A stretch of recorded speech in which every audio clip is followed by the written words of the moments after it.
더불어민주당 이재명 대표 피습 사건은 협치보다는 증오와 혐오를 붙이기는 극단적인 정치 문화가 불러온 거라는 분석이 지배적입니다. 오는 4월 총선을 앞두고 여야 할 것 없이 음모론, 적대적 발언을 자제해야 한다는 자성의 목소리가 나오는 이유입니다. 조성호 기자의 보도입니다.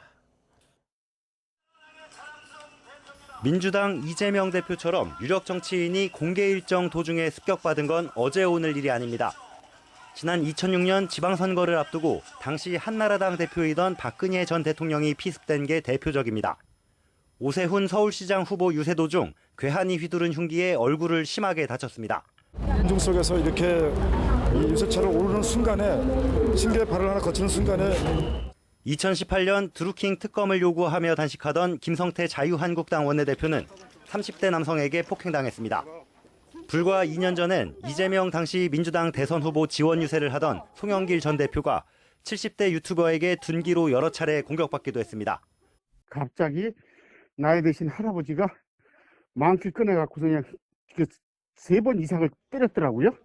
잊을만 하면 반복되는 정치인에 대한 테러, 증오, 혐오의 바탕을 둔 극단적인 이분법에 익숙해진 정치 문화 때문이란 지적이 나옵니다. 내 편은 선, 상대는 악으로 보는 여야의 적대적 대결 구도가 지지자들의 과격한 행동에 영향을 미쳤던 겁니다. 내로남불, 적반하장의 그런 논리에 빠져가지고 그 상호 적개심을 극대화하는 이런 상황이 이제 문제가 되는 거죠. 이 대표 피습 사건을 계기로 여야 정치권은 스스로 돌아봐야 한다고 한 목소리를 내고 있습니다. 독버섯처럼 자라난 정오 정치가 국민들에게 악영향을 미치고 있음을 인정하고 머리를 맞대어 정치 문화를 혁신할 방안을 찾아야 할 것입니다.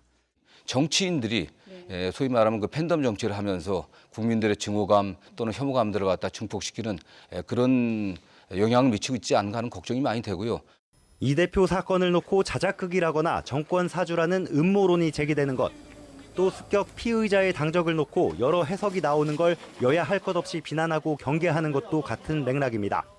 정치적 자작극이라든지 또는 뭐 등등의 허위 사실이 유포되고 있거나 이건 사실상 허위 사실 유포죄에 해당하고 가짜 뉴스죠.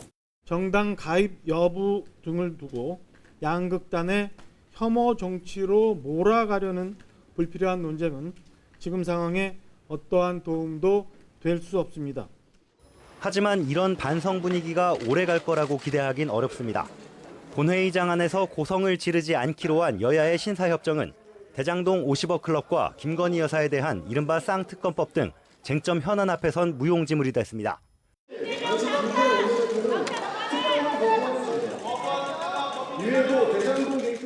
특히 90여일 남은 총선 경쟁이 치열해질수록 분노와 저주가 난무하는 진영 대립은 언제든 반복될 수 있다는 우려가 큽니다.